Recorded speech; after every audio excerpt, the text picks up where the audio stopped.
Բարև ձեզ, Բանաձևն է եթերում։ Սա լրագրողական նախագիծը շաբաթվա ռիթմով։ Թողարկումը պատրաստ է, պատմությունները շարադրված։ Ծանոթացեք ցանկին ու վերնագրերին, կշարունակենք անոնսից եւ գովազդից հետո։ Բանաձևը ներկայացնում է նախագահ Սարգսյանի ելույթի 5 գլխավոր թեզերը։ Այսինքն նախագահն ասում է, սկսվում է երկրի քաղաքական պայքարի նոր փուլ, որտեղ բոլորն ունեն մեկնարկային նույն հնարավորությունները։ Ինչ ասաց նախագահը եւ ում ակնարկեց։ Իմ հորդորն է բոլորին։ Ժամանակից շուտ ընտրաշալ սկսելու գայթակղությունը մոռացել։ Քաղաքական դաշտի վերափոխումները, նոր սահմանադրությունը եւ խաղի նոր կանոնները, որ կձևավորեն ազգային համաձայնության փաստաթուղթ։ Քաղաքական նոր պահանջները, նոր կառավարման մոդելն ու փոփոխությունների նոր ալիքը, շաբաթվա Բանաձևը ըստ Արմեն Աշոտյանի։ Դժվար կհիշեք մեր նորագույն պատմության մեջ նախագահների նման ուղենիշային զարգացման ելույթներ սահմանադրական փոփոխություններից հետո։ Ինստիտուցիոնալ անկախություն բացառիկ շարքից ռեպորտաժ պետական գանձապետարանի մասին։ Ամիսներով կարող են մարդիկ աշխատավարձ չստանալ ուղղակի։ Երբ կայացավ ու ինչպես աշխատեց երկրի գլխավոր ֆինանսադարանը։ Բանկային համակարգի գլխավոր փուլ այս տարի բոլորը պետք է ավելացնեն կապիտալը կամ միավորվեն։ Ուզած այդ փողերը չեն դնելու իրենց բունկերներում։ Ովքեր ունեն պահանջված գումարը եւ ինչ են անելու, ովքեր չունեն, բանկային կապիտալիզացիա։ Սիրահարների տոնի առիթով բացառիկ ռեպորտաժ սիրո եւ պարտքի մասին։ Չեմ կարող ասենց ներկայացնեմ բառերով, թե ինչ զգացի այդ բանին։ Ինչպես էին կարոտում եւ ինչպես են սիրում Բանաձևը սիրո վերամիավորման առիթ։ Սիրո տոներին նվիրված օրերին զինծառայողները ունեն մի քանի հնարավորություն իրենց սիրելիներին շնորհավորելու համար։ Ոմանց սպաները տրամադրում են հեռախոս, որպեսզի կարողանան զանգել եւ բջջայինով շնորհավորել։ Ոմանք նամակով են իրենց սիրելիներին շնորհավորում եւ կա երրորդ տարբերակը, երբ իրենց սիրելին սպասում է դարպասների առաջ։ Սեր եւ Վահան իրապատում։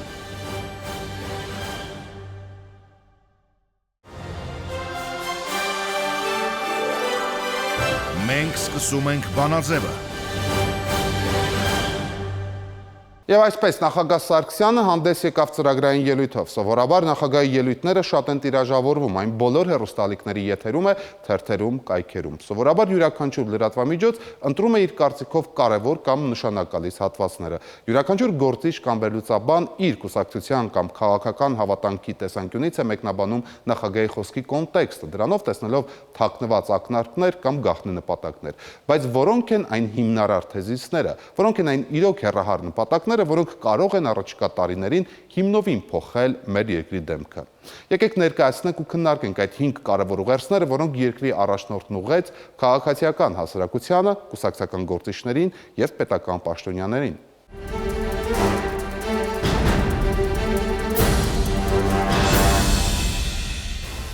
Նախագահը իր ելույթի մի քանի հատվածներում խոսեց քաղաքական համակարգի մասին, որում վկայակոչելով հենց նույն սահմանադրությունը նախագահը ուրվագծեց քաղաքական դաշտի հիմնական խաղացողներին։ Ինչպես շատ ժողովրդավարական պետություններում, քաղաքական պայքարի առաջնորդողները կլինեն կուսակցությունները։ Երկրի առաջնորդը շեշտում է, կուսակցությունները պետք է լինեն գործադիր իշխանության կադրային հիմնական բանկը։ Կուսակցությունները եւ նրանց կոալիցիաները կազմեն գործադիր մարմիններ, կառաջարկեն թեկնածություններ պետական եւ տեղական ինքնակառավարման մարմինների ղեկավարների պաշտոնում։ Հենց կուսակցությունների շնորհիվ կձևավորվի նոր քաղաքական դաշտ, որը ադեկվատ կլինի հասարակության սոցիալական կառուցվածքին եւ կներկայացնի ու կարձագանքի քաղաքական նոր մշակույթ ձևավորող երկրի նոր քաղաքացիների պահանջներին։ Վստահ եմ, որ սահմանադրական փոփոխությունների արդյունքում Հայաստանի քաղաքական համակարգը կդառնա առավել բաց, ճկուն եւ ներքուստ բարդ։ Հետաքրքրական է, որ կուսակցություն ասելով նախագահը նկատի ունի սեփական կուսակցությանը, ավելին ըստ էության երկրի ղեկավարը նշում է. խաղի կանոնները նոր սահմանադրությամբ փոխվել են եւ նոր քաղաքական կյանքում տեղ ունեն միայն մրցունակները։ Ապագա խորհրդարանում որևէ կուսակցության կամ անհատի տեղը այսօր երաշխավորված չէ։ Թող ոչ մեկը հույս չունենա, որ առաջկա խորհրդարանական ընտրություններում լինելու են հեշտ հաղթանակներ։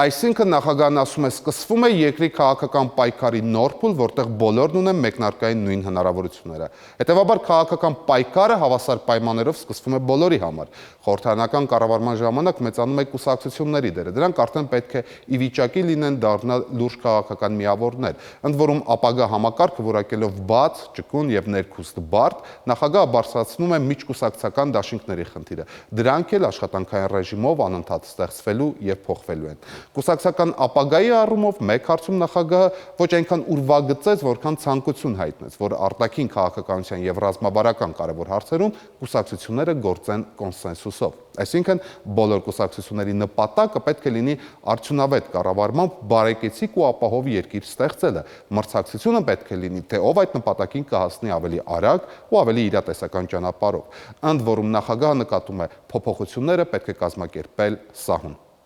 Պետք է հիասթափեցնեմ անընդհատ հեղափոխություն անելու կողմնակիցներին։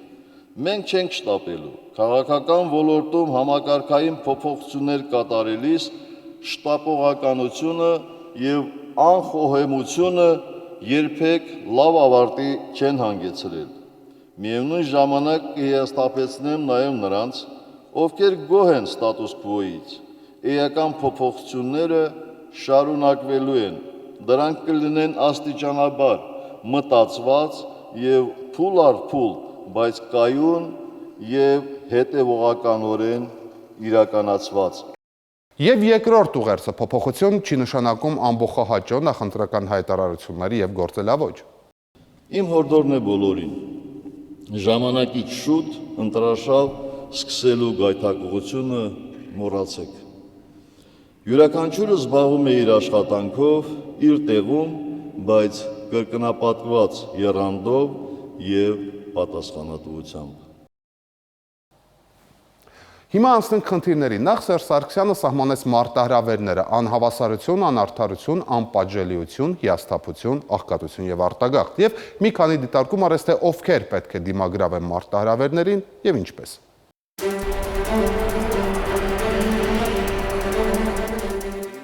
Նախ նախագահը անուղղակիորեն ակնարկեց բոլոր նրանց, ում մասին տեղյակ է։ Մեր երկրին պետք են ոչ թե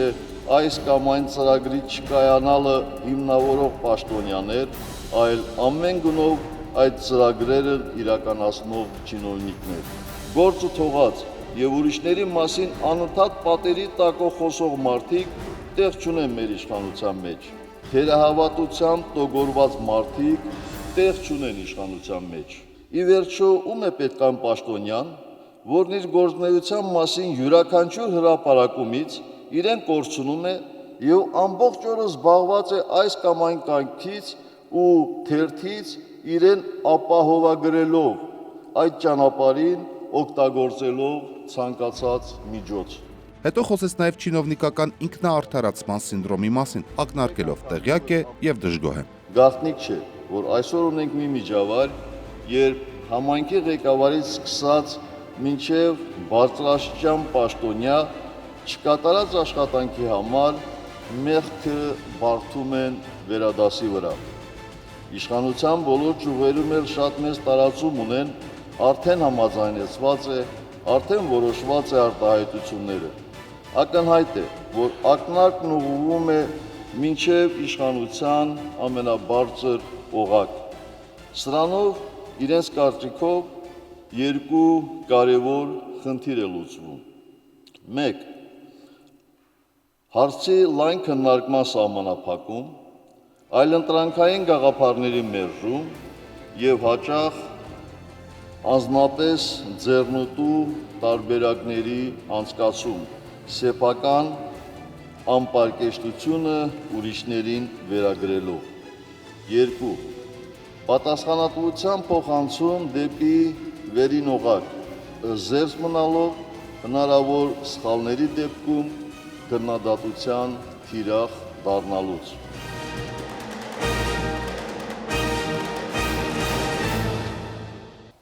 Այսեղ մեկ նկատառում նախագահի ելույթները միշտ ունեն հստակ կառուցվածքային տրամաբանություն, քննադատել, բայց մեկ պարբերությամբ ներքև առաջարկել լուծումներ։ Ու դա տրամաբանական է, իշխանության ղեկավարը չի կարող ուղղակի դժգոհել, ինչպես օրինակ ընդդիմությունը։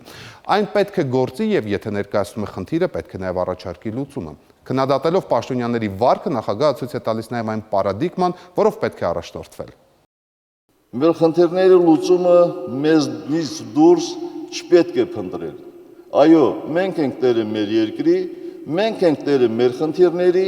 եւ մենք ենք լուծողը այդ խնդիրների։ Մեզ պետք է ցանկացած հանրային նշանակության հարց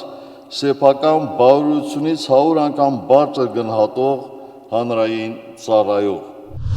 Մեզնից յուրաքանչյուրի ամենօրյա աշխատանքից ու պահվածքից է կախված հավատը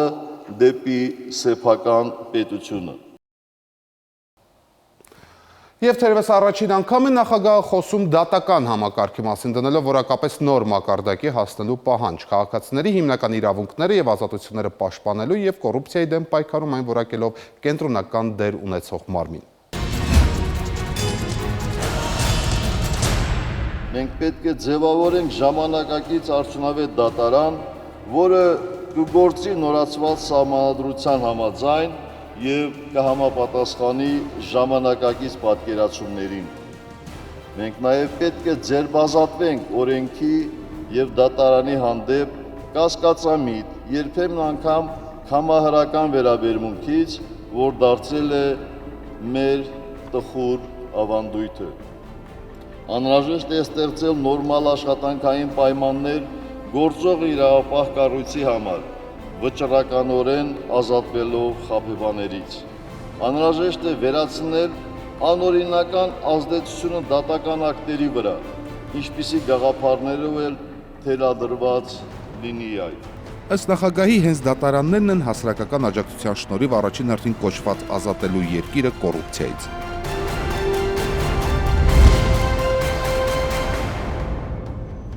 Արտաքին մարտահրավերների առումով նախագահն ըստ էության առաջին անգամ նկատեց այն, թե որտեղ է Հայաստանը եւ ինչ հարևաններով է շրջապատված, ամենևին չի նշանակում, թե արդարացում է կառավարման թերությունների համար։ Մենք այս պայմաններում ապրում ենք արդեն 25 տարի։ Այս պայմաններին մենք արդեն ընտելացել ենք եւ հարմարվել։ Մեր առաջընթացի հնարավորությունները մենք այս խնդիրների լուծման հետ չենք կապում եւ չենք կապելու։ Հարևանների մասով նախագահը նկատեց Թուրքիայի հետ հարաբերություն այսպայն չկա, նոր հնարավորություն էլ։ Ադրբեջանի հետ բանակցային մեկնակետը Արցախի ժողովրդի ազատ ինքնորոշումն է։ Մենք պետք է համակերպվենք այն մտքին, որ Մարտակերտից եւ Մարտունուց դեպի արևելք եւ Գյումրուց ու Արմավիրից արևմուտք մենք որևէ իսկական գործընկեր չունենք։ Մինչեւ հիմա ապրել ենք առանց նրանց, ապահովելով զարգացման ավելի կամ պակաս տեմպեր։ Համարենք, որ այնտեղ անհատակ ու անանցանելի ճահիճ է։ Մյուս երկու հարևանների Վրաստանի եւ Իրանի հետ հարաբերությունները զարգանում են, որևէ խնդիր չկա։ Երկրի արտաքին քաղաքականությունը նախագահը գնահատեց կանխատեսելի, վստահության եւ փոխադարձ շահի վրա կառուցված եւ հիմնված աշխարհաքաղաքական կենտրոնների հետ ոչ թե էժանագին ու կարճաժամկետ, այլ երկարաժամկետ ու վստահելի գործակցություն հաստատելու։ Այժմ եկել է այս ամուր հիմքի վրա եւս մեկ քայլ առաջ կատարելու ժամանակը։ Ես հանձնարարել եմ արտաքին գործերի նախարարությանը եւ բոլոր դիվանագիտական առաքելություններին նոր եռանդով լծվել Հայաստանի տնտեսական շահերն առաջ մղելու գործին։ Առաջին հերթին այստեղ հստակ խնդիր է դրվել ներգրավելու նոր արտաքին ուղիղ ներդրումներ։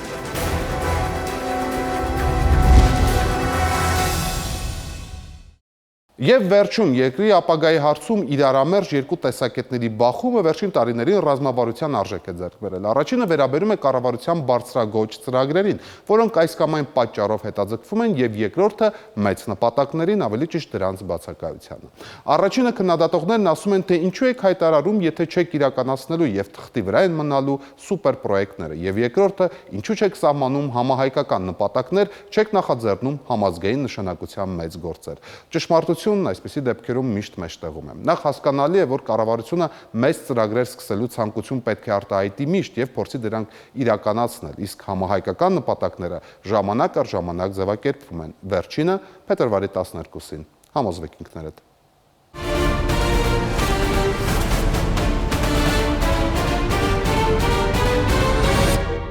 մեզնից յուրաքանչյուրի ամենօրյա պարտքն է անել ամեն ինչ, որպեսզի Հայաստանը կայանա որպես երկիր ու հասարակություն, որտեղ իշխանությունը թափանցիկ է եւ ամբողջովին վստահելի, որի նպատակը երկրի քաղաքացիների ու արտերկրում գտնվող հայրենիների ներկա եւ ապագա բարեկեցությունն է, որի անդամները հավասարապես հաշվետու են օրենքի առջև այնպես, ինչպես ցանկացած քաղաքացի եւ որի անդամները չեն ղեկավարվում անձնական շահերով։ Արդարադատության համակարգը զերծ է ազդեցությունից, արդար է եւ անկաշար։ Օրենսդիրը բանիմաց է եւ հարգված։ Պետական ծառայությունն ամենահարգի աշխատանքային ձևն է, որովհետև այն հնարավորություն է ընձեռում հայրենիքին ու ժողովրդին ծառայելու եւ պահանջում է բարձրագույն մասնագիտական որակ։ Հասարակությունն ունի բարձր կենսամակարդակ, բարեկիրթ է, հանդուրժող, մարդասեր։ Տնտեսությունը դինամիկ զարգացման ուղու վրա է, հենված ողջ ազգի մարդկային կապիտալի վրա։ Այն զարգացման հավասար հնարավորություն է ընձեռում բոլորին, թույլ չի տալիս անարդար մրցակցություն, վերաբաշխում է ռեսուրսները հարկային ազնիվ ու արդյունավետ քաղաքականության միջոցով։ Շրջակա միջավայրն ու բնական պաշարների պատասխանատու կառավարումը հույժ կարևոր են պետության գոյատևման եւ առաջնային ապագա սերունդների բարեկեցության համար։ Մարդու իրավունքները ձևավորված ամուր արժեքային համակարգ են։ Հայաստանի քաղաքացիները, հայերը, եզդիները, հույները, քրդերը, ռուսները եւ մյուսները լիարժեք ինքնադրսևորվում են։ Զինված ուժերն ամենազորեղն են տարածաշրջանում իրենց ոգով, նվիրումով, ժամանակակից սպառազինությամբ եւ կյանք, պատմություն, մշակույթ պահպանելու նպատակային կարևորությամբ։ Սփյուռքն ու Հայաստանը կազմում են մեկ ընդհանրություն, ազգ։ Սփյուռքի իրավունքը Հայաստանում ճանաչված է ու խրախուսելի, նրան ներուժն ամբողջությամբ ներառված է։ Նորացված սահմանադրությունը նոր շունչ է նոր սկզբի համար։ Մենք ինքներս մեզ համար եզակի հնարավորություն ենք ստեղծել նոր թափ հաղորդելու զարգացմանը եւ շտկելու թերացումները։ Ու սա վերաբերում է բոլորիս, թե երկրի նախագահին, թե շարքային քաղաքացուն։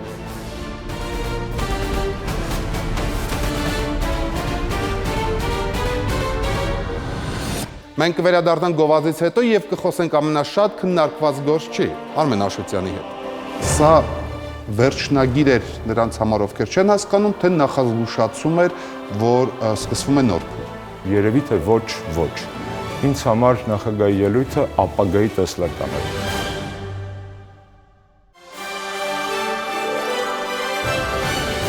Դուք դիտում եք բանաձևը։ Այսպես նախագահի ելույթի քաղաքական հարցադրումները եւ շեշտադրումների մասին խոսելու ենք փոխնախագահ Արմեն Աշոտյանի հետ, բարև պարոն Աշոտյան։ Բարի երեկ։ Առաջի հարցը, սա ինչպեսի ելույթ էր, ծրագրային ելույթ էր կուսակցության համար, թե սա ծրագրային ելույթ էր պետական ապարատի համար, եթե հաշվի առնենք, որ ներկա են բոլոր 3 ճյուղերի ներկայացուցիչները։ Իրականում կարծում եմ ոչ առաջին, ոչ էլ երկրորդ տարբերակը, սա ծրագրային ելույթ էր երկրի համար։ Ակնհայտ է, որ սա կուսակցական ելույթ չէր, որովհետև այն արժեհամակարգը, որ դրված էր նախագահի ելույթի հիմքում, կուսակցական ծրագրային արժեհամակարգ չէր լոկ, ներդեականություն չէր, ցեղակրոնություն չէր, ազգայնականություն ու պահպանողականություն չէր։ Սա ՀՀԿ նախագահի ելույթ չէր, սա Հայաստանի Հանրապետության նախագահի ելույթ էր, որը ուղղված էր Հայաստանի Հանրապետությանը, յուրաքանչյուր մարդուն եւ հասարակությանը։ Մարդիկ, որոնք նստած են այնտեղ, այս պայդերությամբ պարտավոր են կյանքի կոչել ծրագրային ելույթի դրույթները։ Այսինքն ներկաների աստղաբույլը, որ հավաքված էր այնտեղ, պարզապես պարտավորություն ունի այսօր կյանքի կոչելու երկրի ղեկավարի նոր ուղենիշները։ Բայց մյուս կողմից առաջի անգամ նախագահը խոսեց այն մասին, որ մոտավորապես շեշտադրում է հետև ես տեղյակ եմ, դուք ինչով եք զբաղված եւ ինչ եք անում եւ նաեւ տեղյակ եղեք, որ դժգոհ եմ։ Խոսքը մասնավորապես վերաբերում էր նրան, որ սկսած օրինակ համայնքապետերից մինչև այսպես ասած դատական համակարգ, բոլորը ասում են, որ ես ոչինչ չեմ կարող անել, որովհետեւ վերևներն են ասում, կամ որ զբաղված են ավելի շատ ասեկոսներով կամ բամբասանքներով, քան իրական գործ անելով։ Այդ իմաստով, բայց եւ նաեւ դրա հետ միասին ու զուգահեռ նախագահը բոլորին զգուշացնում է եւ առաջի հերթին իր կուսակիցներին, որ խաղի կանոնները նոր սահմանությամբ փոխված են եւ որևէ մեկը այլևս երաշխավորված որևէ տեղ չունի։ Հետեւաբար մենք սկսում ենք զրոյից։ Մենք չենք սկսում զրոյից, մենք շարունակում ենք աշխատել պարզապես մեր առջև դնելով նոր նպատակներ։ Այդ նպատակների մասին շատ է խոսվել։ Իրականում այս ելույթը տարբերվում էր մնացյալ բոլոր ծրագրային ելույթներից մի քանի կարևոր դիտակետերով։ Առաջինը, նա տալիս էր հստակ տեսլական։ Մենք հստակ տեսլական երկրում զարգացման չունեինք, հա։ Միշտ համեմատում ենք մեզ Վրաստանի հետ, ասում ենք, վրացիք գիտեն, որ գնալու են Եվրամիություն, դա իրենց տեսլականն է։ Ադրբեջանը գիտեր, որ նավթ ունի, նավթի վրա կառուցում է պետություն։ Մենք տեսլական չունեինք։ Մենք չունեինք նոր Հայաստանի տեսլականը։ Նախագահան տվեց այն հիմնական բնութագրիչները, որոնց մենք պետք է հասնենք մեր համատեղ աշխատանքով։ Նոր Հայաստանը դա գաղափարախոսություն է, քաղաքական շարժում չէ, միտինգային շարժում չէ։ Նոր Հայաստանը այն տեսլականն է, որը իդեպ եթե նկատեցիք, իսկ վստահաբար դուք եւ մեր այլ ունկնդիրներ նկատել են, բացարձակ արտաքին վեկտորի վրա խարսված չէր։ Եթե մեր նման երկրները որպես կանոն դրսի վրա են կառուցում իրենց տեսլականները, ՆԱՏՕ-ի անդամ դառնան եւ այլն, մեր տեսլականը ազգային էր ու պետական։ Մեր տեսլականը հայ ժողովրդի եւ հայրենիքի միախառնվածության արդյունք էր։ Մնացած ամեն ինչը դատական համակարգից մինչև կոռուպցիա, անվտանգային համակարգերից մինչև խոսքի ազատություն, դրա բաղադրիչներն են։ Նախագահի խոսքում շատ է Հայաստանի համար այն կոնսենսուսն էր, որի շուրջ կարծում եմ եւ Ռաֆի Հովհաննիսյանը, եւ Լևոն Տեր-Պետրոսյանը, եւ Ռոբերտ Քոչարյանը, եւ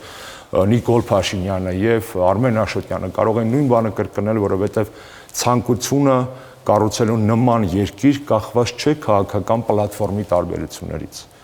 Իսկ հնարավորությունը դա անելու, կներեք, որ ձեզ ընդհատեցի, շատ պարզ է։ Կա տեսլական գաղափար։ Պետք է լինեն մարդիկ, որոնք այդ գաղափարը կկոչեն կյանքի։ Հիմնականում այդ հավաքված մարդիկ էին։ Կստացվի իրենց մոտ, կաշխատեն։ Չի ստացվի, վստահ եմ կփոխվեն։ Այսինքն գաղափար, կադրեր, որոնք դա պետք է անեն, գործողություններ եւ արդյունք։ Խոսքը վերաբերում է նաև նոր քաղաքական իրադրություններում նոր խաղի կանոնների մասին, այսինքն եւ այսպես ասած միջկուսակցական կոնսենսուսի եւ միջկուսակցական աշխատանքի մասին։ Բայց Կարմիր թելով գնում էր այն համենայն դեպս իմ մոտ առաջանում էր այն հարցը, որ որքանով է ՀԿ-ն ի վիճակի վերափոխվել, ինքը համապատասխանել իր իսկ պաշտպանած համանդրության նոր պահանջները, որտեղ ՀԿ-ն ամենաբազմամարտն է։ Շատ հետաքրքիր հարց եք տալիս ու շատ անկեղծ պետք է լինեն։ Ամենակարևորը նա էր եւ դա նախագահի ելույթում Կարմիր թելով անցավ, վերջում էլ ընդգծվեց։ Կապ չունի ՀՀԿ-ն կամ ՀՀԿ-ականները կարող են համապատասխանել այս նոր ծրագրին թե ոչ։ Որտեղ ՀՀԿ-ն ոչ միայն կուսակցություն է, ՀՀԿ-ն այս պահին այն կուսակցություն է, որ պատասխանատու է երկրի զարգացման համար։ Հետևաբար մեզ վրա դրված պարտականությունը պետական կառավարման համակարգի պարտականությունն է այսօր։ Հետևաբար անգամ եթե մենք չանցնենք, անգամ եթե մենք պարտվենք ընտրությունները, շատ ազնիվ խոսենք, երկրի համար պետք են քայլեր, որոնք պետք է իրականացնել, ու պետք է իրականացնի հենց ՀՀԿ-ն անկախ նրանից ինքը այդ դաշտում մրցունակ կլիներ թե ոչ։ Երկրորդ հարցադրումը միանշանակ այո, ՀՀԿ-ն կարող է դառնալ փոփոխությունների ոչ միայն շոկեքարշը իդեմս նախագահի, որ սկսեց այս գործընթացը, որ սկսում է այս գործընթացը, այլ նաև այն աշխատուժը, որով պետական ապարատի վինտիկները, այսպես ասած, ամենամանր դետալները կսկսեն ու պետք է աշխատեն նորովի։ Նախագահի խոսքը մտածեք դժվար էր տոնայնությունը հասկանալ։ Ի վերջո, սա վերջնագիր էր նրանց համար, ովքեր չեն հասկանում, թե նախազգուշացում էր, որ սկսվում է նոր փուլ։ Նորից պետք է ասեմ, երևի թե ոչ։ Ինձ համար նախագահի ելույթը ապագայի տեսլական էր, խաղի նոր կանոններ, որոնք խարսված են նոր սկզբունքների վրա, սահմանադրությամբ թելադրված, բայց միաժամանակ կա քաղաքական կամքը դա կյանքի կոչելու։ Դժվար կհիշեք մեր նորագույն պատմության մեջ նախագաների նման ուղենիշային զարգացման ելույթներ սահմանադրական փոփոխություններից հետո։ Դժվար է։ Ես չեմ ասում չի եղել, գուցե ես չեմ հիշում, բայց դժվարությամբ կմտաբերենք, երբ որ մեր զարգացման հիմքում երկրի պետք է դրվի ոչ թե կուսակցությունը որպես ինքնանպատակ, ոչ թե իշխանության մնալը որպես ինքնանպատակ, ոչ էլ մարդիկ առավել ևս որպես ինքնանպատակ, պետք է դրվի հստակ այն մայր օրենքը, որտեղ ամրագրված յուրաքանչյուր ազատություն ու պարտականություն քաղաքական ուժերից միջև հասարակ քաղաքացիներ կյանքի պետք է կոչվի այսօրվանից։ Հակառակ պարագայում մենք մեծագույն մարտահրավերի առջև կկանգնենք խոսքի ու գործի միջև հերթական անգամ արձանագրելով որոշակի տարբերություններ։ Ինչ կասեք բոլոր այն վերլուծաբաններին, որոնք նախագահի ելույթից հետո գրեցին, ասացին, որ Սերժ Սարգսյանը այնքան նպատակ թվարկեց, որ դրա համար ամենակիչը առաջիկա 10 տարին նա պետք է զբաղված լինի։ Հետևաբար գլխավոր ուղերձը հետևյալն է՝ 10 տարի նա չի հեռանալու քաղաքականությունից։ Գիտեք, որ եթե ավելի խորքային նայենք, այդ նպատակներին վերջնական հասնելու համար կարող է 20 տարին էլ չբավարարի։ Հետևաբար այդ քննադատներին փորձենք ավելի լայն ժամկետ տալ քննադատության։ Ես վստահ եմ, որ նախագահի ելույթը ոչ միայն նախագահի մտքի, այլ նաև ժողովրդի ցանկության ու սրտի արգասիք էր։ Գուցե մի քիչ բարդ քաղաքական ու քաղաքագիտական փաթեթավորումներով, բայց էությունը ելույթի ակնհայտորեն գերագույն ազնվություն էր։ Նախագահան չխորշեց խոսելուց եւ ոչ մի խնդրի մասին, արտագաղթից մինչեւ ճգնաժամ տնտեսական խնդիրներ եւ կոռուպցիոն ռիսկեր, որոնք այսօր պետության մեջ գոյություն ունեն։ Կարևորը, որ մենք կարողանանք մեր առջև դրած նպատակին հավատալ։ Եվ առանց հավատի չկա փոփոխություն, չէ՞ որ նույն մոռանանք իշխանության մասին։ Ընդդիմության ինչու են ձայն տալիս։ Հավատում են, որ ընդդիմությունը ինչ-որ մի բան կփոխի։ Հավատն է դրված քաղաքական ընտրության հիմքում։ Մենք ասում ենք, մեր երկիրը ունի ապագա, այդ ապագայի բնութագրիչները, արժեհամակարգը մենք թվարկում ենք, արդար դատական համակարգից մինչև անվտանգային ուժեղ համակարգ, մրցակցային ազատ շուկայական, բայց պատասխանատու տնտեսական համակարգից մինչև քաղաքացիական հասարակության հետագա զարգացում եւ այս ամենին հասնելու համար կարևորագույն երկու գործոն կա։ Քաղաքական կամք, որ արտաբերեց նախագահը, հավաքելով այն պետական ապարատը, որի մի մասը գուցե չի հասկացել այդ ելույթի որոշ տարրեր, ես չեմ բացառում, կամ չի ընդունել հոգու խորքում։ Հետևաբար գործի մեջ, գործողության մեջ վստահ եմ, որ պետական մեքենայի այն հատվածները, որոնք չեն համապատասխանելու նոր Հայաստանի գաղափարախոսությանը, նոր Հայաստանի նոր սահմանադրության սկզբունքներին, երկարատև գոյություն ունենալ չեն կարող։ Նախագահ իր խոսքի վերջում ասաց, եկեք կյանքի կոչենք սահմանադրությունը եւ ոչ թե զբաղվենք նախընտրական ֆալշ ստարտով։ Ընդդիմությունը կյանքի չի կոչելու սահմանադրությունը, այն իմաստով, որ պասիվ մասնակցողի դերում է լինելու։ Կարող է ընդդիմանալ էլեկտրոնային քվեարկությանը օրինակ կամ չընդդիմանալ։ Այդ դեպքում ում էր ուղղված ֆալշ ստարտը։ Կարծում եմ այնուհանդերձ բոլոր կողմերին, եւ արդեն ձևավորված իշխանություններին ու ձևավորված ընդդիմությանը եւ չձևավորված ընդդիմությանը, այս կամ ձևավորվող ընդդիմադիր ուժերին։ Ես համաձայն չեմ ձեր դիտարկման հետ, որ նոր սահմանադրության կյանքի կոչելի մեջ ընդդիմությունը դիտորդի դերում պետք է լինի, այդպես չէ։ Հենց նոր սահմանադրությունն է տվել ընդդիմությանը բացառիկ հնարավորություն նոր լիազորություններով մասնակցել խորհրդարանական կառավարման միջոցով երկրի կարևորագույն օրենքների մշակման եւ ընդունման գործընթացներին, ընտրական օրենսգրքից մինչեւ քաղաքական կուսակցությունների մասին օրենք, մարդու իրավունքների պաշտպանի ընտրությունից մինչեւ գլխավոր դատախազի ընտրություն։ Այսինքն ընդդիմությունը այսօր ունի շատ ավելի լուրջ իրավական լծակներ ներազդելու գործողությունների վրա։ Իսկ ինչ վերաբերում է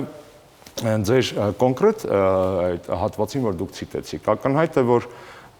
ընտրությունը հաղթելու ամենալավ ձևը աշխատանքն է։ Հետևաբար նախագահի խոսքը ես հասկացել եմ, որ մենք պետք է հետևյալ կերպ, մենք պետք է աշխատանքով ապացուցենք, որ կարող ենք երկիրը տանել առաջ։ PR-ը շատ լավ բան է։ Բոլորն են տարված PR-ով, բոլորը PR-ային մոլուցքի մեջ են եւ ընդդիմությունը եւ իշխանավոր որոշ ներկայացուցիչներ, բայց խոստովանենք, որ դուք ինձ կարող եք դիմահարդարել, ինձ տալով նաև որոշակի մազածած կենթադրենք, բայց ամբողջ կյանքը ես չեմ կարող խաբել այսպես։ Հետևաբար PR-ը աշխատում է այն դեպքում, երբ որ այդ գործողությունները համապատասխանում են մարդու կամ քաղաքական ուժի էությանը։ Եթե իմի բերեմ եւ փորձեմ ժամանակակից լեզվաբանությամբ արտահայտել նախագահի խոսքը, ապա հետեւյալն էր. նոր սահմանադրությունը նոր օպերացիոն համակարգ է երկրի համար։ Ամեն մի պաշտոնյա պարտավոր է upgrade լինել։ թարմանալ եւ ներբեռնել այդ համակարգի իր մեջ։ Եթե պաշտոնյան հինը եւ իր օպերացիոն հնարավորությունները չեն ձգելու աշխատել նոր օպերացիոն համակարգով, այդ պաշտոնյան վստահ եմ երկար կյանք չի ունենա։ Եվ վերջին հարցը Եվ ամենակարևորը, սահմանադրությունը բոլորին հասանելի ծրագրային ապահովում է։ Այսինքն պաշտոնյաները պարտավոր են աշխատել այդ ծրագրային ապահովմամբ, այս նոր ծրագրով, բայց քաղաքացիների համար այն նույնպես հասանելի է։ հասկանալի։ Եվ վերջին հարցը, ասացեք խնդրեմ պարոն Աշոտյան, ինչու նախագահը չխոսեց Դաշնակցության հետ բանակցությունների մասին, կառավարության առաջկա փոփոխությունների մասին, հասկանալի է, որ միտումնավոր այդ մասը բաց է թողնված, որովհետև ինչ Չեմ ուզում նեղացնել ոչ որևէ մեկին, այսպես ասեմ, բայց ձեր հարցադրումը ունի շատ ազնիվ պատասխան։ Ինչ որ դուք թվարկեցիք, գուցե որոշ քայլեր եւս տեխնիկական լուծումներ են այս պահի դրությամբ նպատակներին հասնելու համար։ Երբ որ խոսում ենք քաղաքական համագործակցության մասին, երբ որ խոսում ենք միջկուսակցական համագործակցության ձևերի մասին, կապ չունի այս դրա դրսևորումներից մեկն է։ Երբ որ խոսում ենք նոր Հայաստան կառուցելու մասին եւ կադրային փոփոխությունները, պետք է դիտարկենք բացառապես որպես տակտիկական լուծումներ։ Եթե ռազմավարությունը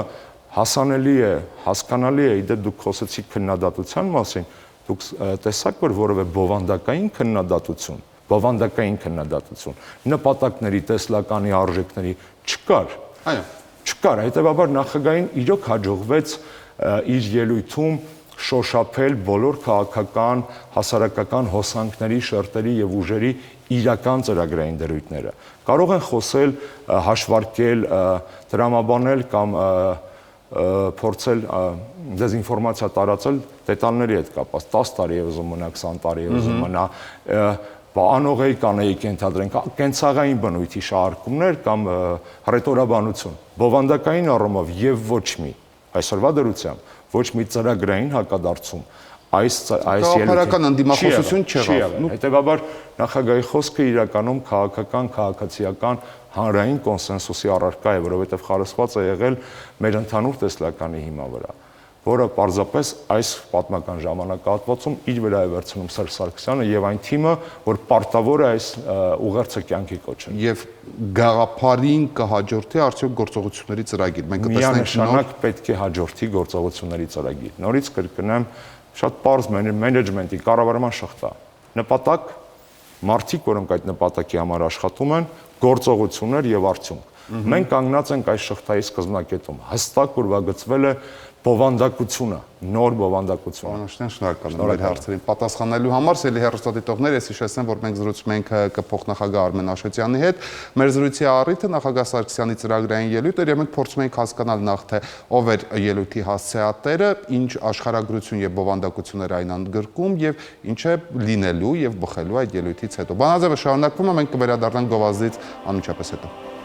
Ինստիտուցիոնալ անկախություն բացառիկ շարքից ռեպորտաժ պետական գանձապետարանի մասին։ Ամիսներով կարող են մարդիկ աշխատավարձ չստանալ ուղղակի։ Երբ կայացավ ու ինչպես աշխատեց երկրի գլխավոր ֆինանսադարանը։ Բանկային համակարգի գլխավոր փուլ այս տարի բոլորը պետք է ավելացնեն կապիտալը կամ միավորվեն։ Ուզած այդ փողերը չեն դնելու իրենց բունկերներում։ Ովքեր ունեն պահանջված գումարը եւ ինչ են անելու ովքեր չունեն։ Բանկային կապիտալիզացիա։ Սիրահարների տոնի առիթով բացառիկ ռեպորտաժ սիրո եւ պարտքի մասին։ Չեմ կարող ասենց ներկայացնեմ բառերով, թե ինչ զգացի այդ բանին։ Ինչպես էին կարոտում եւ ինչպես են սիրում բանաձևը սիրո վերամիավորման առիթ։ Սիրո տոներին նվիրված օրերին զինծառայողները ունեն մի քանի հնարավորություն իրենց սիրելիներին շնորհավորելու համար։ Ոմանց սպաները տրամադրում են հեռախոս, որպեսզի կարողանան զանգել եւ բջջայինով շնորհավորել։ Ոմանք նամակով են իրենց սիրելիներին շնորհավորում եւ կա երրորդ տարբերակը, երբ իրենց սիրելին սպասում է դարպասների առաջ։ Սեր եւ Վահան իրապատում։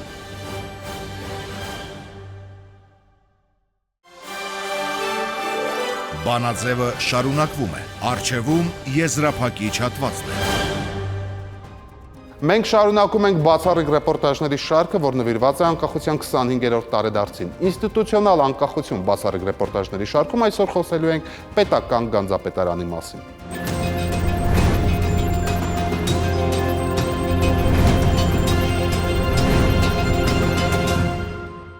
Խորհրդային միության փլուզումից հետո նորանկախ Հայաստանն ուներ կառավարություն, ֆինանսական հոսքեր, սակայն չուներ մեկ միասնական գանձապետարան։ Գրեթե յուրաքանչյուր նախարարություն ուներ իր հաշիվը, քաոսային էր փողի կառավարումը։ Դա այն ժամանակ էր, երբ ուշանում էր աշխատավարձն ու թոշակը։ Հենց ֆինանսական քաոսը կառավարելու համար ստեղծվեց պետական գանձապետարանը։ Հենց այնտեղ են գնում մեր բոլոր եւ քաղաքացիների եւ բիզնեսի վճարած հարկերը եւ մյուս փոխանցումները։ Այսօր պետական գանձապետարանը նախ ամենաթափանցիկ եւ երկրորդ ամենակայացած կառույցն է։ Մեր քաղաքացիները կարող են դժգոհել աշխատավարձի կամ թոշակի չափից, բայց ոչ երբեք դրա ուշացումից։ Գանձապետարանի մասին, ինչպես իր ռեպորտաժի վերջում նկատում է Նելի Հարությունյանը, շատ էր խոսվում 90-ականներին, երբ այն դեռ նոր էր սկսում կայանալ։ Հիմա որևէ մեկը չի էլ հիշում, իսկ դա պրոֆեսիոնալ աշխատանքի եւ համակարգի կատարելագործման նշան է։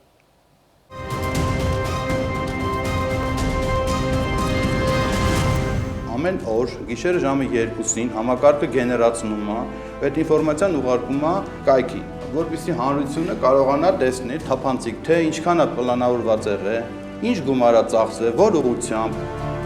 20 տարի առաջ ինտերակտիվ բյուջեն նույնիսկ երազանք չէր, առավելագույնը գիտական ֆանտաստիկա։ Բյուջեի չափը, բաշխում նստ ոլորտների ծախսերն ու մնացորդը բոլոր մանրամասներով այժմ հասանելի է յուրաքանչյուր քաղաքացու։ Պետք է ընդամենը հավաքել igov.am եւ բացել ինտերակտիվ բյուջեն։ Ոչ մի ծախս հնարավոր չի տաքսել, դա թափանցիկ ամբողջ երևում է։ Ծախսերի ուղղակի մի ստվար խումբ կա, որը որ պաշտպանության նախարարությունը գաղտնիներով է, դա այստեղ չի բացվում, դա անվտանգությունից ելնելով է երկրի, մնացած բոլոր ծախսերը հաթաթ բացված են այստեղ։ Հիմա ամեն ինչ է համակարգված եւ թափանցիկ, իսկ 2 տասնամյակ առաջ իսկական քաոս էր։ Ֆինանսական համակարգի հին խորհրդային մոդելն այլևս չկար, իսկ նորի մասին ոչ ոք չգիտեր։ Պետական մարմինները, ով որտեղ ցանկություններ ունենում, գնում էր հաշիվ էր բացում եւ չկար ընդհանուր,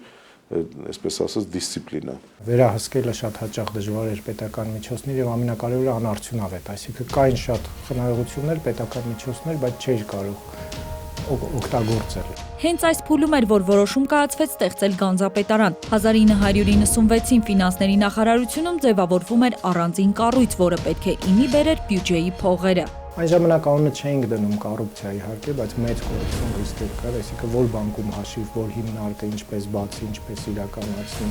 զավեշտալի պայմանագրեր բացահայտվեցին այն ժամանակ։ Բոլոր բանկի հաշիվները փակվեց նախարարությունների, տեղափոխվեց գանձապետարան։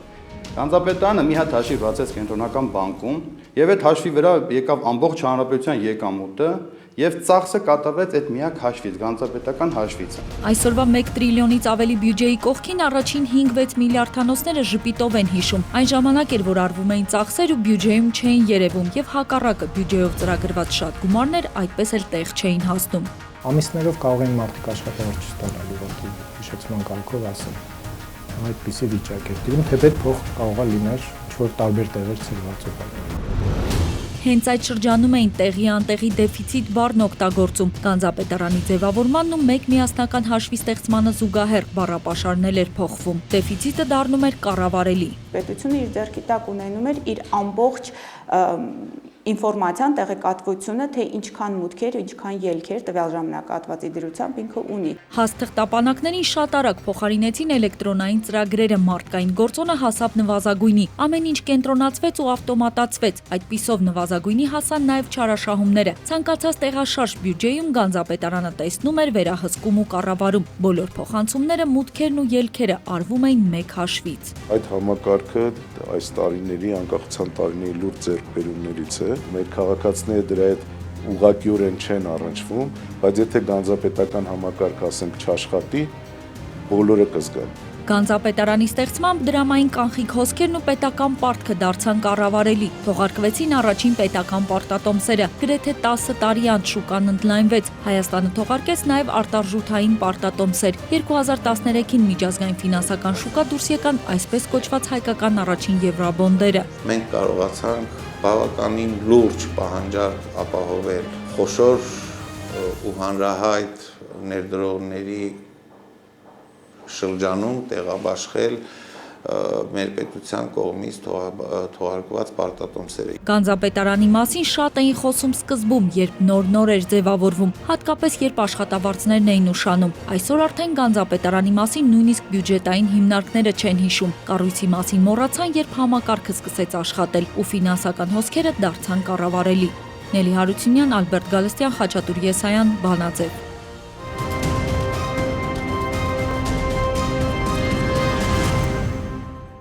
Եվ եզրափակելով ֆինանսական թեման հայտնի է, որ Հայաստանի յուրաքանչյուր բանկ այս տարվա ընթացքում պետք է իր ընդհանուր կապիտալը հասցնի 30 միլիարդ դրամի։ Սա առիթ տվեց, որ խոսենք հենց այսօր մեր աչքի առայր ձևավորվող բանկային նոր համակարգի մասին, ով եւ ինչպես կկարողանա ապահովել նորմատիվը։ Հայտնի է, որ Հայաստանում գործում է 21 առևտրային բանկ։ 30 միլիարդի պահանջն այսօր բավարարում են միայն 6՝ Համերիա բանկը, ԱԳԲ Կրեդիտ Ագրիկոլը, HSBC-ն, Արչին բանկը, ՎՏԲ-ն եւ Ինեկո բանկը։ Մնացած բանկերը պետք է որոշեն ավելացնել կապիտալը, թե միավորվել։ Լիլիթ Ասլանյանն է բացահայտում բանկային կապիտալիզացիայի թաքնված տրամաբանությունը։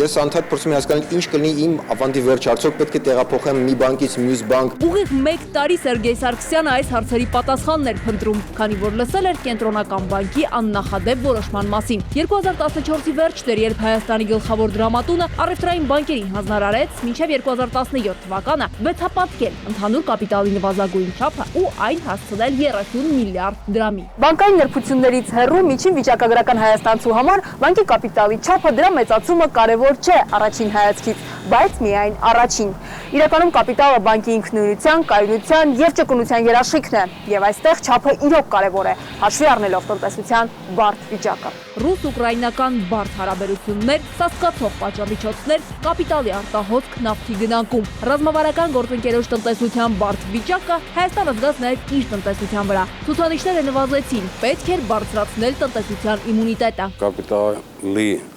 ավելացումը դա անվտանգության բարձիկ ստեղծելն էր։ Եթե մենք նայենք, թե բանկերի հետ, բալանսների հետ ինչ է կատարվում, վերջի 2-3 տարում կտեսնենք, որ վիճակը մի քիչ վատանում է, բանկերի շահույթը իջել է, խորացել է վնասները մոտավորապես 3 անգամ ավելացել է, չաշխատող վարկերը 48%-ով ավելացել են վերջի տարվա ընթացքում, այդպես որ հասկանալի էր, որ Կենտրոնական բանկը երբեք չէր թողնի, որ բանկային համակարգը այդպես էլ շարժվեր։ 2015 թվականի սկզբին գործող 21 բանկերից ընդամենը 5-ի ընդհանուր կապիտալն էր գերազանցում Կենտրոնական բանկի նոր պահանջը։ 2015 թվականը դարձավ շրջադարձային բանկային համակարգում տիրող գործընթացների համար եւ հիմնականում բանկերի այսօր ուշադրությունը բևեռվեց հենց իսկ կապիտալները ավելացնելու համար։ 2015-ի սկզբին 30 միլիարդ դրամ պետք է ապահովեր 16 առևտրային բանկ, որոնց մեջ էր նաև Սերգեյի բանկը։ Պրոկրեդիտ բանկի բաժնետերերը ունեին երկու տարբերակ՝ կամ համալրել կապիտալը, կամ միավորվել այլ դրամատան հետ։ Գերմանական Պրոկրեդիտ բանկի հայկական դուստրը միավորվեց Ինեկո բանկի հետ։ Գործարքին 9 միլիարդ 800 միլիոն դրամ ֆինանսավորմամբ միացավ Հայաստանի արտաքին խոշոր ներդրող վերակառուցման եւ զարգացման եվրոպական բանկը։ Ինեկո բանկի ընդհանուր կապիտալը հասավ 40 միլիարդ 723 միլիոն դրամի։ Սա եղել է հիմնականում այն պատճառով, որ մենք կենտրոնացել ենք մեր քաղաքականության վրա, որն է փոքր եւ միջին ձեռնարկությունների շուկայական կշիռը մեր ամրապնդելը։ Սերգեյ եւ Պրոկրեդիտ բանկի մյուս ավանդատուների գումարները ապահով ձեռքերում են։ Շուտով ամուր ձեռքերում կլինի նաեւ մեկ այլ փոքր բանկի ԲՏԱ-ի ունեցվածքը։ Բաժանորդագրության արդյունքում մենք մոտավորապես 333,000-ից ավել բաժնետոմս տեղաբաշխեցինք։ Հայաստանի ամենահին դրամատներից մեկը Հայ Էկոնոմ բանկը իր կապիտալը նախ համալրեց բաժնետոմսեր թողարկելով։ Այժմ ինտենսիվ աշխատում են Ղազախական ԲՏԱ բանկի գնման գործարքը ավարտելու համար։ Թեև ԲՏԱ-ի կապիտալը բանկային համակարգում ամենահամեստն էր 5 միլիարդ 300 միլիոն դրամ։ Հայ Էկոնոմ բանկը պատրաստ է այն գնել եւ իր կապիտալը 30 միլիարդ դրամի հասցնելու համար նաեւ նոր ներդրումներ կատարել։ Հույսով ենք մենք, որ այս տարի արդեն մինչև տարվա երկրորդ կեսը մենք կավարտենք ԲՏԱ բանկի եւ Հայկական բանկի միավորումը։ Իհարկե չի բացառվում, որ բացի ԲՏԱ բանկից մենք ունենանք նաեւ մեկ ուրիշ առաջարկ կամ ուրիշ այլ բանկերի, որտեղ Հայկական բանկը բաց է, հիմնական բաժնետերը Սուքիասյանները միշտ ասում են, որ մենք պատրաստ ենք յուրաքանչյուր նորմալ առաջարկի։ Փաստորեն փոքր կապիտալով երկու դրամատուն ընտրեց խոշորներին միանալու ճանապարհը եւ բոլոր բանկերի ընդհանուր կապիտալը տարեսկզբին կազմեց 552 միլիարդ դրամ։ Մեկ տարվա ընթացքում օրինակ բանկերի ընդհանուր կապիտալը ավելացել է 85 միլիարդ դրամով։ Դա կազմում է մոտավորապես 18.5%-ը ամբողջ մեր եղած կապիտալի, դա լավ մեծ տոկոս է։ Բանկային համակարգը սա պատմական գործարք է անվանում, հաշվի առնելով գումարի խոշորությունը։ Եվրոպական բանկը 40 միլիոն դոլարի ներդրում արեց ու գնեց Ամերիաբանկի բաժնետոմսերի մի մասը։ Մեր կապիտալը ավելացել է 40 միլիոն դոլարով եւ դրանով ՎԶԲ-ը ստացել է 20% բաժնեմաս, աջակցելով մեր ծրագրին եւ մեր ռազմավարական նպատակներին։ Այժմ Ամերիաբանկը կապիտալի մեծությամբ առաջատարն է Հայաստանի բանկային համակարգում, երկրորդ տեղում Ագբա Կրեդիտ Ագրիկոլ բանկն է, երրորդում HSBC Bank Հայաստանը, չորրորդում Արչին բանկը, հինգերորդում ՎՏԲ Հայաստան բանկը, վեցերորդն էլ Ինեկո բանկն է։ Խոշոր վեցյակին բաժին է հասնում բանկային համակարգի կապիտալի մոտ կեսը։ Ուզած այդ փողերը չեն դնելու իրենց բունկերներում միանշանակ մեծամասնությամբ տնտեսության մեջ պիտի ուղղեն։ Դա ունի իրեն նաև էլի դրական միտումը, որ հույսով ենք, որ վարկային ռեսուրսների ավելացման հետևանքով միանշանակ իջեցվի վարկային տոկոսադրույքը։ Վարկային տոկոսադրույքը եթե իջեցվի, տնտեսության վրա ավելի քիչ ճնշում կգործադրվի ֆինանսական առումով, վերադարձնելիության առումով։ Բայց 30 միլիարդ դրամ կապիտալ ապահովելու համար որոշ բանկեր անելիք դեռ ունեն։ 11 միլիարդ 600 միլիոն դրամ ունի Արցախ բանկը, 10 միլիարդ 600 միլիոն Զարգացման հայկական բանկը, ամենաբարդ վիճակում է Լիբանանյան Բիբլոս բանկը, 5 միլիարդ 400 միլիոն դրամ կապիտալով։ Փոքր կապիտալով բանկերի սեփականատերերը գուցե լրացուցիչ գումար հատկացնեն կամ ներգրավեն միջազգային կառույցների կամ էլ ձուլվեն խոշորների հետ։ Հայաստանը այսօր բավականին լուրջ եւ լավ բիզնես տարածք է ներդրումներ անելու համար։ Ընդամենը 10 ամսից Հայաստանի բանկերը կունենան նոր դիմագիծ ու նոր հնարավորություններ, իսկ Սերգեյի, մյուս ավանդատուների եւ արտաքին ներդրողների փողերը շարունակեն շրջանառվել նույն մեխանիզմով եւ ապահովության ամուր երաշխիքով։ Լիլիթ Ասլանյան, Գառնիկ Մելքոնյան, Բանաձև։ Եվ մեր վերջին ռեպորտաժը սիրո տոնի առիթով Դավիթ Դավթյանը լուսանկարում մեր զինվորը հայկական բանակում այս անգամ ուսումնասիրել է սիրո եւ պարտքի տարիքը, ինչպես սիրել, երբ պարտավոր ես ծառայել եւ ճիշտ է, որ սերը սրտում ավելի լավ ես ծառայում։ Սեփական փորձով եւ ընկերների օրինակով մեր օրերի ժամկետային զինծառայող Ռոմեոն փորձել է պարզել, թե ինչ է փոխվել այն օրերից, երբ բանակում նամակներին փոխարինելու եկան սիրո խոստովանության հեռախոսազանգերը եւ սրտիկներով SMS-ները։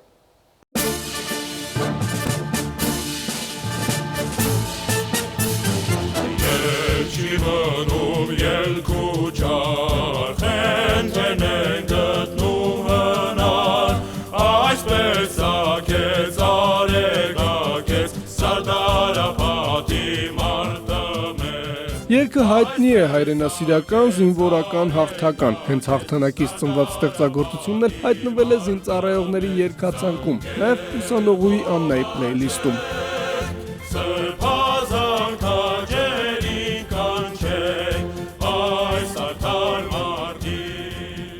Աննա Մարդանյանն ապագա մաթեմատիկոս է, ապրում է Երևանում, սիրելին զինծառայող է հեռավոր Վարդենիսի զորամասում։ Սիրահարների օրվա առթիվ Աննան որոշել է անակնկալ մատուցել սիրելիին։ Ճանապարհին ռազմահայրենասիրական երգերն են ամենահինը երկրորդ աշխարհամարտի տարիներից։ Գրում ենք, որ լավ եք, չաստը ծառայում ենք, գործը լավ է,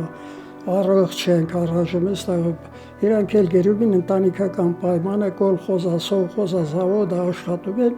գրում էին։ Մնացական պապի համար գուցե դժվար է մտաբերել պատերազմական զարգացումներն ու ֆրոնտում ունեցած բոլոր հաջողությունները, սակայն հիշում է, ինչպես կռվի թողուբոհի մեջ հասցրեց սիրահարվել, մտերմանալ, պարզապես չամուսնացավ։ Վետերանը կես կատակ, կես լուրջ պատմում է մանրամասները, անկեղծ ասած, պատճառը զոքանչներ։ Մերս ասեց տղա ջան, եթե դեռասեն կվերես քեզ համար բեր, եթե չի ասեց ստե աղջիկեր շատ կան։ Ծնողին լսում էին։ Ասի գալինա համաձայն չէ, գալիները ասում որ գնանք, մորս էլ պետք է տանենք, դե ուր շալակեի բերի։ Սիրելի Գալինայի էջը փակեց ու շարունակեց սիրո մեկ այլ պատմություն, որը նույնպես այն ժամանակ կիսատ մնաց։ Սիրո ռեստարտը պետք է տար մարտական ընկերը, սակայն չհասցրեց, որոշել էր մնացական պապին ամուսնացնել քրոջ հետ, մինչդեռ զոհվեց, երազանքն ու խոստումը թողնելով մարտի դաշտում։ Բարձրացավ, ասես Գրիգորյան, պատերազմը վերջացել է, ասի լաժից չի կարելի, Противника, если тебе убьет снайпер, их не снайпер не очень этой боевые были. Վերջը խփեցի, համահացա։ Անկավ կողքից իրիկունը մութա, մեծ տաղ, լացեցի, քնեցի։ Վետերանը վերադարձավ Երևան, ամուսնացավ, զավակներ ունեցավ, ռազմաճակատում ձեռք բերած երջանկության մեխանիկան թողնելով ծանր կոստյումի ու խորհրդային ու պատվավոր շքանշանների կողքին։ Հիմա երբ մենակության մեջ է, հետհայացք է գցում 40-ականներին, ապա անկեղծորեն պնդում է. դա մեծ պատերազմի, բայց եւ մեծ սիրո շրջան էր։ Մեծ ադրենալինը բավարարեց հասնել մինչև 91 տարեկան։ Քիչ ուտես, շատ կապրես, շատ ուտես, շուտ կմահանաս։ Ոտով եմ բարձրանում, ոտով իջնում եմ փետը ձեռիս, որ վտերես աշխատի։ Եթե մարդը ման չի գալիս, դրա սրտի աշխատանքն չի կարգավորվում։ Քո երկին գծով է կապուտակ, դու կանաչ ես ու ծաղկում, ինչ շփտում են արևատակ, քո վարդագում։ Երգը փոխվեց, Աննայի հիշողությունը պապերից հասավ հայրերին, որոնք էլ կերտեցին նոր հաղթանակ, նոր հնարավորություն անկախ ապրելու Հայաստանի ու Արցախի մասին պայքարով ու երգով։ Երիտասարդական 20-ից ավել տղաներ կան, որոնք անշուշտ մտքով նաև իրենց սիրեցյալին էին հիշում, բայց նամակ գրելու առումով այդ հնարը չկար։ Սիրելիին ու սիրելի տողեր գրելու համար պայմանները բավարար չէին, փոստատարներին դժվար էր հանդիպել։ Մարտի դաշտում ամենամոտը հակառակորդն էր ու սեփական ընկերը Հրացանը, երբ լռությունը դարձել էր երազանք։ Նամակ գրելու առիթը եղավ, երբ որ Մարաթուկի տղաները եկան Շուշիի համերգով, հետո Ստեփանակերտում համերգ տվեցին, հետո հատուկ թույլտվություն էին խնդրել Պաշտպանության պետական կոմիտեից ու եկել էին հասել էին Զագլիկ, որտեղ տեղակայված էր մեր բազան։ Հետո դիրքերից որ եկանք անակնկալ էր նաև մեզ համար, էլի։ Տեսա ընկերներից մեկը կամերալ նկարում, ասի մի նամակ գրեմ ուղարկի։ Կռվի ամենաթեժ պահերին ստեղծված հնարավորությունը բաց չթողեց։ Արմեն Մուշեղյանը կարոտով ու առանց վարանելու ողջունեց սիրելիին, խնդրեց հոգ տանել երեխաների ու տարեց ծնողների մասին։ Միայն վերջին պահին կարողացավ գրել «Սիրում եմ քեզ»։ Ցույցումը ուղղված էր տիկնոջը, որ այդ ժամանակահատվածում ինքը առավել ուշադիր լինի բոլոր հարցերում, նաև զորավիք լինի, այդ ամբողջ հարցերը կարգավորվում են։ Կինս եւ մայրս։ Արցախյան գոյամարտը կենսագրություն է շատերի համար, նաև նոր ընտանիքի սկիզբ, երբ հանդիպեցին բժշկական վրաններում ու հոսպիտալներում, սիրահարվեցին իրենց կյանքը փրկած հայուհիներին։ Հոսպիտալին պարկած առաջի բուժօգնությունն ստանում, արդեն նուրբ եւ քնքուշ վերաբերվում, սա նաև առիթ է հանդիսանում, որ լավագույն առիթն է, երբ որ մարդը կարող է ընտրություն կատարի եւ ամբողջ կյանքի ընթացքի համար ընկեր ունենա։ Այս պատմությունները կանգ են առնում, երբ ազատամարտիկը հիշում էր ընկերների զրույցները, հատկապես սիրո տոնին, երբ օրացույցի այդ օրն էր գալիս, միայն մեկ նախադասություն էր լսվում, ժպտում էին ու վազում մարտի, որովհետև պատերազմը նաև սիրելիների համար էր։ Չեն են ընկնչում։ Այ ուղղակի ասում եմ լավ կլինի, որ այս կնոջս կողքին լինեի, մի բան նվիրեի, նաև ծննդյան օրը մարդ ինչպես է իրան զգում, չէ՞, թե իր ծննդյան օրը, թե կնոջ ծննդյան օրը, այսինքն մարդու ոգևորությունը մի այլալին է։ Այսին սիրուն լավ գարուն է, ծաղիկները արտնանում են, սիրո շամփանին ստանում է, իսանում է, պավիները օրորվում են, հարսերի պես շորորվում են, նրանց սիրուց մոլորվում է մանդաթար։ Խորհրդանշական է թե պատահական, սակայն սիրո հասակը համընկնում է հենց զինվորական տարիքի հետ, զինվորի հետ։ Հետևաբար շատերն են այդ ընթացքում զորակոչվում ու զորացրվում, սիրով ու սպասելով, 2 տարին խտացնելով 1 օրում սիրո ու երջանկության տոնին։ Սա Աննայի մտքերն են ու սպասումները, երբ մոտենում է զորամասի մուտքին։ Սիրո տոներին նվիրված օրերին զինծառայողները ունեն մի քանի հնարավորություն իրենց սիրելիներին շնորհավորելու համար։ Ոմանց սպաները տրամադրում են հեռախոս, որպեսզի կարողանան զանգել եւ բջջայինով շնորհավորել։ Ոմանք նամակով են իրենց սիրելիներին շնորհավորում, եւ կա երրորդ տարբերակը, երբ իրենց սիրելին սպասում է դարպասների առաջ։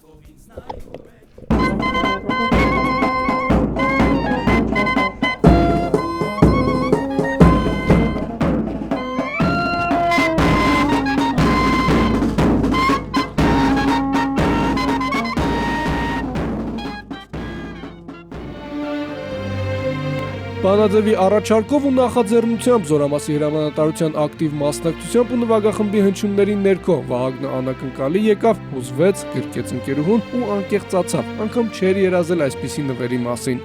Անակնկալը չեմ կարող ասենց ներկայացնեմ բառերով, թե ինչ զգացի այդ պահին։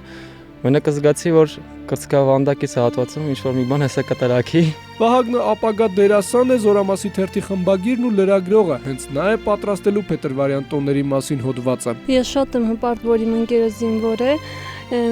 կցանկանամ, որ բոլոր զինվորները անվնաս վերադառնան իրենց ընտանիքները, իրենց սիրելիների մոտ։ Զինվորների մասին ամենատեղեկացվածը Զորամասի հրամանատարի անձնակազմի հետ տարվող աշխատանքների գծով տեղակալն է։ Փոխգնդապետ Գրիգորյանն անգամ գիտի, թե զինվորներից քանիսն են սիրահարված, քանիսը ոչ, եւ ամենակարևորը, թե լավ ծառայելու համար որն է ավելի օգտակար։ Բնական է, սիրահարված զինվորը ավելի լավ է ծառայում, քանզի այդ աղջիկը, որը բնակվում է Հայաստանում, եւ ծառայությունը ինչպես հայրենիքին, այնպես էլ սիրած աղջկան է մատուցվում, որովհետեւ այդ սիրած աղջիկը Հայաստանի քաղաքացին է երկրի եւ զինվորը ինքը պարտավոր է իր սերը ծառայության ատրիբուտներով մատուցի իր սիրած աղջկան։ Ստից մեջ էր կյանքում այիս, խենթի նման ման եմ գալիս, արար աշխարհին ճկում է խանդավառ։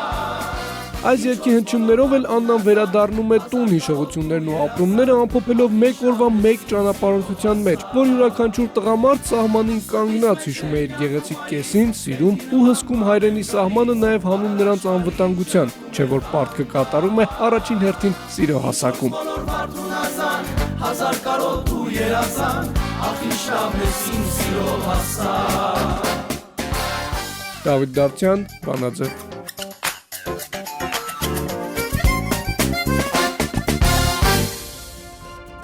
Սա Բանաձևն էր, ցտեսություն։